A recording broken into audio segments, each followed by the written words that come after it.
আসসালামু আলাইকুম বন্ধুরা, আজকে আমি নিয়ে এসেছি এমন একটা চুরির কাহিনী যেটা শুনে তোমরা সবাই অবাক হয়ে যাবে। তো আর কথা না বাড়িয়ে চলো শুরু করা যাক। একটি মহামূল্যবান আংটি, সেটি যার কাছে থাকবে সেই হবে পরবর্তী দেশের প্রিন্স। তবে সেই কাঙ্ক্ষিত আংটিটি লুকানো রয়েছে দেশের সর্বোচ্চ হাই সিকিউরিটির প্রোটেকশনে। আর সেই আংটি চুরি করার জন্য দুর্দান্ত একটা মাস্টার প্ল্যান বানিয়ে মিশনে নামে একটি চোরের দল। তবে এর মধ্যে অন্য একটি মাফিয়ার দল সেই আংটির সন্ধান পেয়ে যায়। একদিক থেকে চোরের দল আর অন্যদিক থেকে মাফিয়ার দল ভবিষ্যৎ প্রিন্স হওয়ার লোভে দুই পক্ষ সেই মহামূল্যবান আংটি নিজের করে পেতে মরিয়া হয়ে ওঠে। সময় গড়াতে থাকে আর চোরের রহস্যগুলো আরো জটিল হতে থাকে আর প্রকাশ পায় কিছু অপ্রত্যাশিত টুইস্ট। তো চলুন 2024 সালে মুক্তি পাওয়া টান টান উত্তেজনাপূর্ণ দ্য এক্সপার্ট মুভির মূল গল্পে প্রবেশ করি। মুভির শুরুতে আমরা 5 বন্ধুর একটি গ্রুপ দেখতে পাই আর তারা হলো আমির, ফরিদ, খায়রুল, আনাস, আমা। ওদের মধ্যে ফরিদ এবং খায়রুল আপন দুই ভাই। শুরুতেই আমরা দেখতে পাই এই গ্রুপ একটা ওয়্যার হাউস থেকে স্বর্ণ চুরি করে। এই নিউজ দ্রুত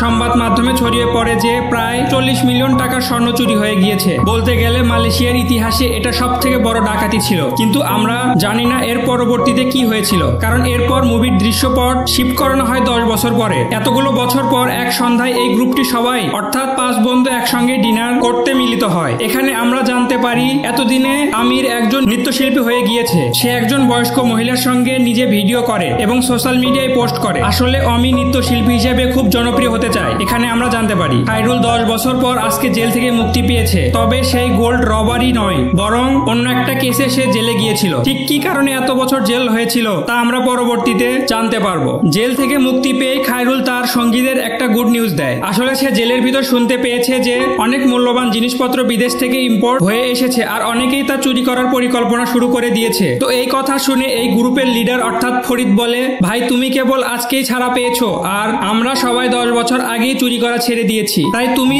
এখন আর এসব নিয়ে ভেবো না। ফরিদের কথা শুনে খায়রুল প্রচন্ড রেগে যায়, সেখান থেকে চলে যায়, কারণ অতীতে এমন কিছু ঘটেছিল যার জন্য তাদের দুইজনের মধ্যে এখনো নীরব লড়াই চলছে। তবে কি ঘটেছিল তা অবশ্য সামনেই জানতে পারবো। খায়রুল বাসা থেকে বের হয়ে গেলে ক্লাসেস নামের এক ছেলে তার ওপর অ্যাটাক করে। আপনারা হয়তো ভাবছেন এটা আবার কেমন নাম। আসলে এই ছেলেটি সবসময় চোখে গ্লাস পরে থাকে আর তার গ্লাস অত্যাধুনিক প্রযুক্তি দিয়ে তৈরি, যার মাধ্যমে ভিডিও কল করার ফিচার্স রয়েছে। গ্লাসেস খায়রুলকে কিডন্যাপ করে, ফরিদকে ভিডিও কল করে বলে, এই দেখো তোমার ছোট ভাই এখন আমার হাতে বন্দী। শুনে ফরিদ দ্রুত সেই স্থানে পৌঁছে যায়। সেখানে এসে তার ভাইকে ছেড়ে দিতে বলে। গ্লাসেস বলে, তোমাকে কিছু নিয়ে আসতে বলেছিলাম, সেগুলো কোথায়? ফরিদ বলে, ওইগুলো গাড়িতে রাখা আছে। এরপর গ্লাসেসের 2 জন লোক ফরিদের গাড়ি থেকে কয়েকটা বক্স বের করে নিয়ে আসে আর এই বক্সগুলোর ভিতরেই রয়েছিল 10 বছর আগের চুরি করা সেই 40 মিলিয়ন টাকার সোনা, যা ওদের গ্রুপ চুরি করেছিল। এবার ফরিদ গ্লাসেসকে বলে, এখন তো তোমরা আপাতত আমাদেরকে ছেড়ে দাও। কিন্তু গ্লাসেস তা মানতে চায় না। সে বলে, এবার তো তোমাদেরকে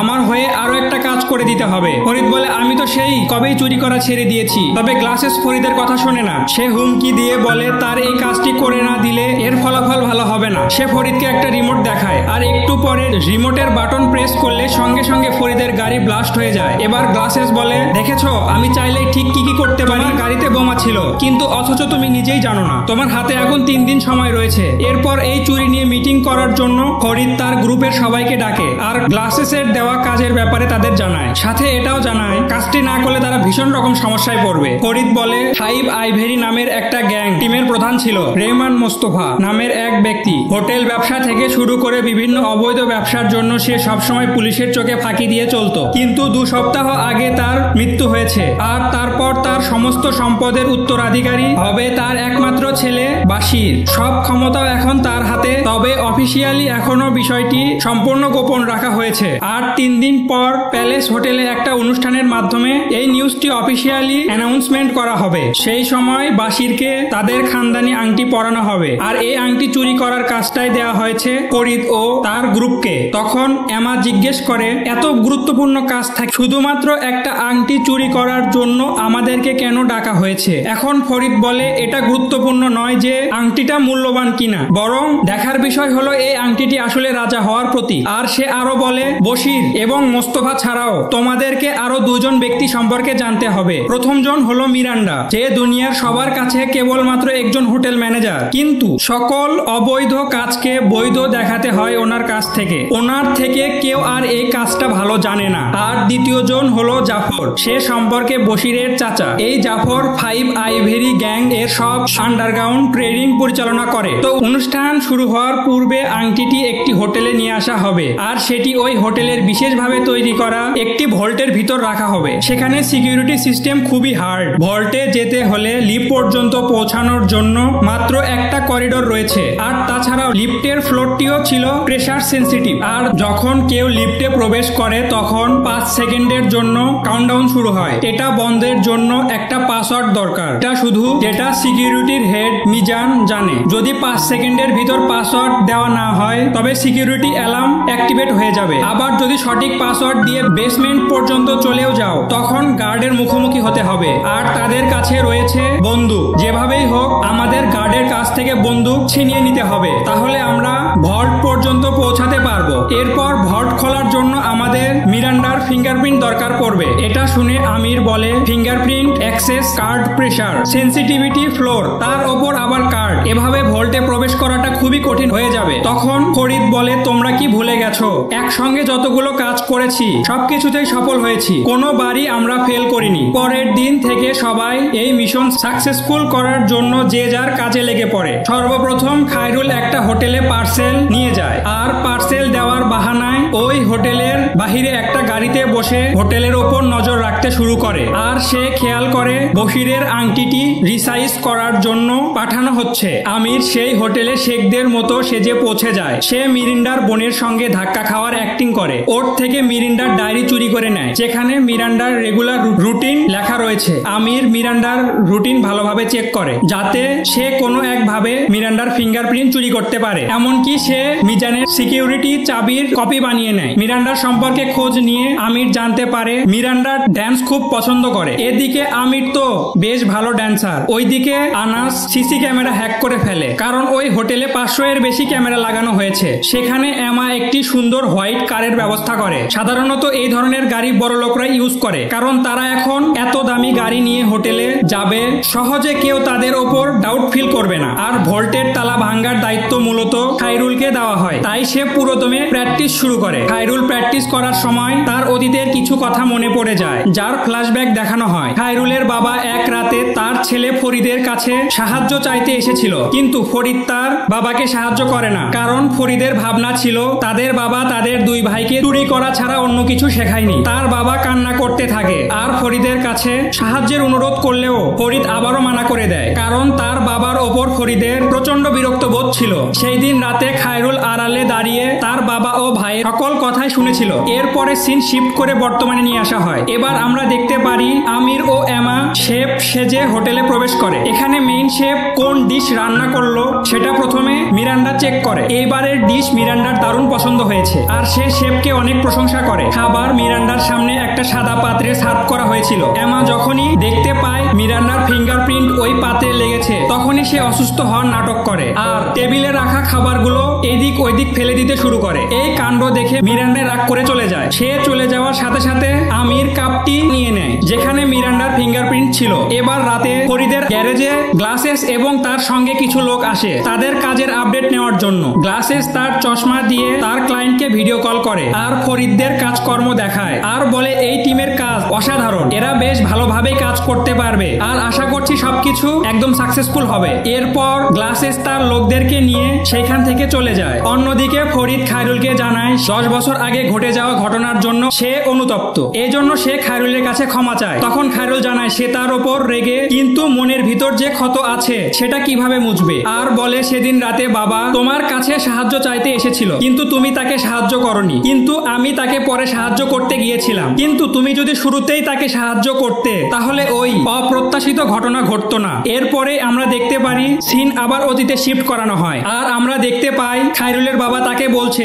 আমাদের এক লরি থেকে কম্পিউটার কম্পোনেন্টস চুরি করতে হবে। সেখানে তার বাবা লরি ড্রাইভারকে গান পয়েন্টে রেখেছিল, আর খায়রুল নিজেরই দক্ষতা দিয়ে লরির তালা খুলে ফেলে, কিন্তু সে ভিতরে গিয়ে হতাশ হয়, কারণ সে লরির ভিতরের পার্সেল গুলোতে কম্পিউটারের কোনো যন্ত্র ছিল না, বরং সেগুলো ছিল ড্রাগস। সে তার বাবাকে আর সেখানে থেকে দ্রুত পালাতে বলে, কিন্তু ততক্ষণে একজন লোক এসে ওদের ওপর গুলি চালিয়ে দেয়। লোকটার মুখ তো দেখা যায় না, তবে লোকটা হয়তো ড্রাগস গুলোর মালিক দিচ্ছিল। এবার মুভি আবার বর্তমানে চলে আসে। খায়রুল এখনো তার ভাইয়ের উপর বেশ রেগে আছে। সে তার ভাইকে বলে, তুমি তোমার রাস্তায় আর আমি আমার রাস্তায়, কারো সাথে কারো কন্ট্রাক্ট থাকবে না, আমি আর তোমার সাথে কোনোভাবেই থাকতে পারবো না। এটা বলে সে ঘুমাতে যায়। এরপরে দেখা যায় তখন রাত, আর আজকেই প্যালেস হোটেলে বশিরের ইভেন্ট। বেশ দামি পোশাক পরেই ফরিদ সেই ইভেন্টে প্রবেশ করে। সেখানে আরো অনেক নামি দামি লোক এসে উপস্থিত হয়। ফরিদ তার টিমকে প্রতি মুহূর্তের খবর জানাচ্ছিল, আর অন্যদিকে বশির এদিক সেদিক ঘুরে বেড়াচ্ছিল। মিরান্ডার সিকিউরিটি গার্ডকে সঙ্গে নিয়ে সেই আংটি রাখতে যাচ্ছিল। এদিকে পার্টি শুরু হতে যাচ্ছিল। অন্যদিকে খায়রুল ওয়েটারের বেশে এখানে এসেছে, আর এমা একটি সুন্দর গাউন পরে পার্টিতে এসেছে। তাকে দেখতে এতটাই অ্যাট্রাকটিভ লাগছিল যে পার্টির সবাই তার দিকে তাকিয়েছিল। এমা সরাসরি সেই করিডোরে যায় যেটা দিয়ে ভল্টের লিফটের কাছে পৌঁছানো যায়। সেখানে দুইজন গার্ড দাঁড়িয়ে ছিল। সে তাদের সামনে গিয়ে আরো নিজের নাটক শুরু করে। সে কানে মোবাইল নিয়ে এমন ভাবে কথা বলতে থাকে, দেখে মনে হচ্ছিল তার হাজবেন্ডের সঙ্গে প্রচুর ঝগড়া হচ্ছে, যা দেখে গার্ড আর কিছু বলে না। এবার এমা লিফটের দিকে এগিয়ে গেলে গার্ড তাকে বলে, এটা রেস্ট্রিক্ট এরিয়া, এখানে প্রবেশ করা যাবে না। আর এই সুযোগে খায়রুল লিফটে প্রবেশ করার চেষ্টা করে। আর খায়রুল যখনই লিফটে উঠে পড়ে, এমা তাদের সম্পূর্ণ ইগনোর করে সেখান থেকে চলে যায়। আর আনাস সিসিটিভিতে কপি ফুটেজ চালু করে দিয়েছিল, এই জন্য সিসিটিভি দেখেও কেউ কিছু বুঝতে পারে না। এদিকে আমরা খায়রুলকে দেখি, সে আসলে লিফটে ঢুকে একটা কেবলের উপর ঝুলছিল। আসলে সে মিরান্ডার ফিঙ্গারপ্রিন্ট সহ পেন ড্রাইভটি লিফটের সিস্টেমে কানেক্ট করার চেষ্টা করে, কিন্তু কেবলের একটা জয়েন্ট ওই কেবলের হুকে এসে ব্লক হয়ে যায়। এই কারণে সে পেন ড্রাইভটি সিস্টেমে কানেক্ট করতে পারছিল না। সে একটু জোরে চেষ্টা করতেই হুকের মধ্য দিয়ে কেবলের জয়েন্টটি পাস হয়ে যায়, আর জোরে একটা দোল খাওয়ার কারণে তার হাত থেকে পেন ড্রাইভটি নিচে পড়ে যায়। এতে লিফটের সেন্সর অ্যাক্টিভ হয়ে যায়, আর গার্ডস চেক করার জন্য লিফটের ভিতর চলে আসে। কিন্তু খায়রুল বুদ্ধি খাটিয়ে নিজেকে এমন ভাবে লুকিয়ে ফেলে, গার্ডস তাকে খুঁজেই পায় না, যার কারণে তারা মনে করে সেন্সর বোর্ডে হয়তো অন্য একটা কারণে অ্যালার্ম বেজে উঠেছে। তবে খায়রুল গার্ডদেরকে শক দিয়ে অজ্ঞান করে ফেলে। তারপরে সে মিরিন্ডার ফিঙ্গারপ্রিন্ট সেন্সর বোর্ডে লাগিয়ে দেয়, কিন্তু ফিঙ্গারপ্রিন্ট তখন ম্যাচ করছিল না। সবাই খুব চিন্তায় পড়ে যায়। ফরিদ আমিরকে জিজ্ঞেস করে কেন এমন হচ্ছে। আমির বলে, সেই দিন ওইখানে দুটো সাদা কাপ ছিল, আমরা বোধহয় ভুল কাপটির ফিঙ্গারপ্রিন্ট নিয়েছি। এটা শুনে খায়রুল প্রচন্ড রেগে যায়। তবে যে করেই হোক তাদের সবার জীবন বাঁচাতে হবে, তাই তাদের এই চুরিটাকে সাকসেসফুল করতেই হবে। সবাই রেডি হয়ে যায়। এখন যেভাবেই হোক মিরান্ডার ফিঙ্গারপ্রিন্ট জোগাড় করতেই হবে। এবার আমির চার্মিং প্রিন্স সেজে পার্টিতে প্রবেশ করে, আর সেখানে সে মিরান্ডাকে ড্যান্সের জন্য অ্যাপ্রোচ করে। আর মিরান্ডার যেহেতু ড্যান্স খুব পছন্দ, তাই সেও রাজি হয়ে যায়। আর ড্যান্স করার সময় আমির খুব চালাকির সাথে মিরান্ডার ফিঙ্গারপ্রিন্ট নিয়ে নেয়, আর এমা আমিরের হাতের ছবি তুলে খায়রুলের কাছে পাঠিয়ে দেয়। অবশেষে খায়রুল মিরান্ডার ফিঙ্গারপ্রিন্ট ঠিকভাবে ব্যবহার করতে পারে। ওইদিকে পার্টিতে বাশিরের বক্তব্য দেওয়ার সময় হয়ে গিয়েছে। বক্তব্য দেওয়া শেষ হলেই মিরান্ডা আংটিটি নেওয়ার জন্য ভল্টে চলে আসবে, কিন্তু এর আগেই খায়রুলকে ভল্টের 3টি লক খুলতে হবে, যা যথেষ্ট সময় সাপেক্ষ ব্যাপার। আর 3 নম্বর লকটি খোলার আগেই মিরান্ডা আংটি নিতে চলে আসে। খায়রুলকে লুকিয়ে পড়তে হয়। উপায় না পেয়ে খায়রুল গার্ড সেজে দাঁড়িয়ে যায়। এই কারণে মিরান্ডা তাকে চিনতেও পারে না। মিরান্ডা আংটি নিয়ে মঞ্চে দাঁড়িয়ে যায়। তখনই বশিরের বক্তব্য দেওয়া শেষ হয়। তখন তার আঙ্কেল তাকে আংটি পরে প্রিন্স হিসেবে ঘোষণা করবে মনস্থির করে। ঠিক সেই সময় মিরান্ডা কি ভেবে যেন আংটির বক্স খুলে দেখে, বক্সে কোনো আংটি ছিল না। সে অবাক হয়ে যায় এবং সঙ্গে সঙ্গে খবরটি আঙ্কেলকে বলে। আসলে মিরান্ডা যখন ভল্টে ঢুকবে তার আগেই খায়রুল 3 নম্বর লকার ক্র্যাক করে আংটি বের করে ফেলে, আর সে চুরিটি করতে সাকসেসফুল হয়। বশিরের আঙ্কেল এখন কি করবে ভেবে পাচ্ছে না, তাই সবার উদ্দেশ্যে বলে বশিরকে আংটি পরানোর আগে চলুন আরেকটু নাচ গান হয়ে যাক। এভাবেই সে একটা বাহানে করে তাদেরকে ব্যস্ত রাখে। এদিকে বাশিরও আংটি চুরি হওয়ার কথা জেনে যায়। এটা শুনে সে প্রচন্ড রেগে যায়, কিন্তু গেস্টের সামনে তো তাকে শান্ত হয়ে থাকতেই হবে। তখনই বশিরের চাচা তাকে আশ্বস্ত করে বলে, চিন্তা করো না, আমি যেভাবেই হোক আংটি খুঁজে নিয়ে আসবো। আর সে গার্ডদের ইনফর্ম করে দ্রুত খোঁজ করতে শুরু করে। অন্যদিকে ফরিদ ও আনাস হোটেল থেকে বের হওয়ার জন্য যাচ্ছিল। তখন তাদের এক গার্ড ডাক দিলে ফরিদ আনাসকে লিফটে তুলে দিয়ে বলে, তুমি চলে যাও, আমি এদিকটা দেখছি। কিন্তু লিফটে ওঠার পর আনাসের মোবাইলের নেটওয়ার্ক কাজ করছিল না। এতে করে সে যে সিসিটিভিতে কপি ভিডিও অ্যাড করেছিল সেটার সঙ্গে কানেকশন ডিসকানেক্ট হয়ে যায়। আর বর্তমান সময়ের ফুটেজ সিসিটিভিতে দেখানো হয়, যে কারণে তাদের সবাইকে দেখা যাচ্ছিল। এদিকে ফরিদেরও কয়েকজন গার্ডের সঙ্গে লড়াই করতে হয়। তবে এক সময় গার্ডেরা তাকে ঘিরে ফেললেও ঠিক তখনই খায়রুল চলে আসে তার ভাইকে বাঁচাতে। দুই ভাই মিলে সবার সঙ্গে ফাইট করে। অন্যদিকে পার্কিং এরিয়াতে আনাসকে 2জন লোক ফলো করতে শুরু করে। ঠিক তখনই এমা গাড়ি নিয়ে আসে, আনাসকে তুলে নিয়ে পালিয়ে যায়। এদের সঙ্গে আমিরও ছিল। ফরিদ ও খায়রুল হোটেল থেকে পালাতে সক্ষম হয়, কিন্তু এখনই খায়রুল নিজের খেলা শুরু করে। সে ফরিদের সঙ্গে ঝগড়া করে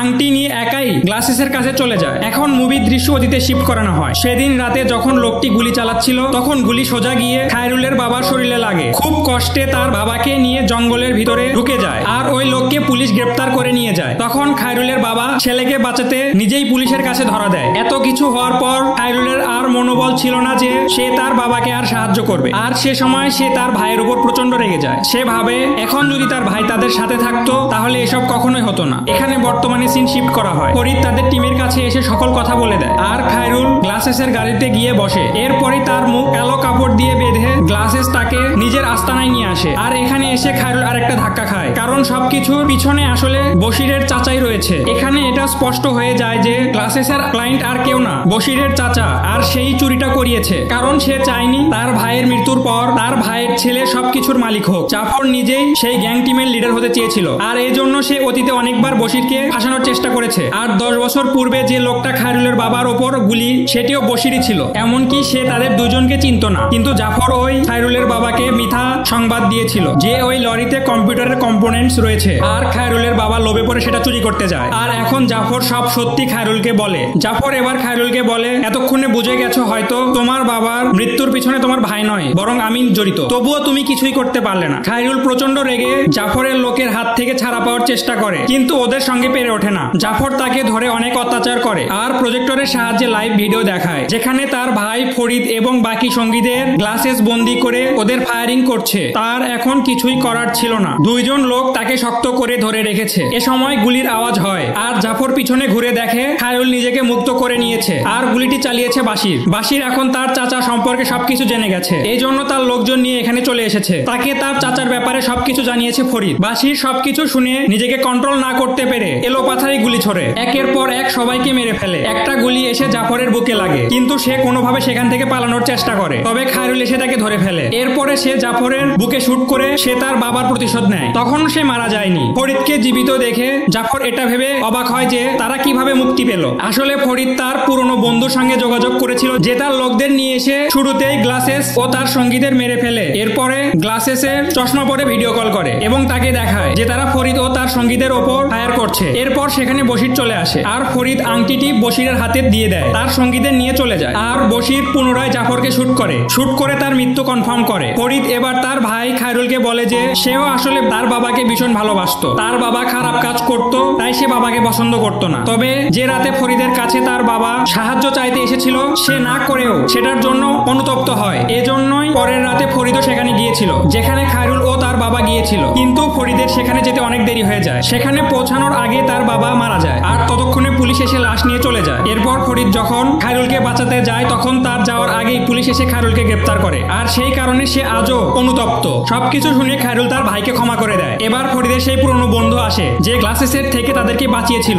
এবং গ্লাসেসের থেকে সেই 40 মিলিয়ন টাকার সেই গোল্ড উদ্ধার করে ফরিদ ও তার সঙ্গীদের দিয়ে দেয়। সে তাদের সাহায্য করার জন্য একটা গোল্ড বার নিয়ে চলে যায় আর এখানে মুভিটা শেষ হয়ে যায়। তো ভিডিওটা কেমন লাগলো কমেন্ট করে জানাবেন এবং চ্যানেলটাকে সাবস্ক্রাইব করে পাশেই থাকবেন। ধন্যবাদ।